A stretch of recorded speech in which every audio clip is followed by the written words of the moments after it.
Okay, ladies and gentlemen, as I try to step into this overcrowded bed that I have created, uh, let me just start by saying I never intended for this tree to grow. That's why it's in this corner like this. We came out this spring and it was full of peaches. Next year it will be moved.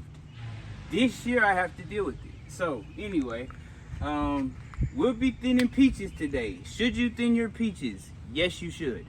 Why? Because if you don't, you're gonna get teeny tiny peaches. So if that doesn't matter, don't thin them.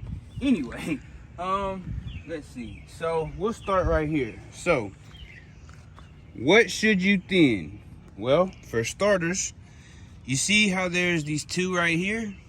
Well, you don't want two in one place. You want about one peach, I'd say, you could go 4 inches if you wanted.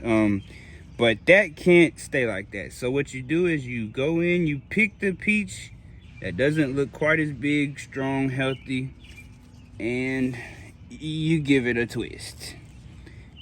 I hate it. It hurts me so bad. My heart just broke. Anyway, let's see. There's not gonna be a lot on here because I already kind of did it. But you look right here.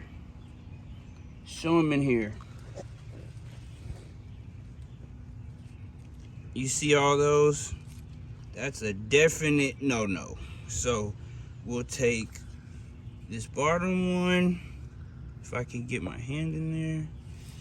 And then we'll take this one right here, since it's the smaller one. And voila. So pretty much just check the branches.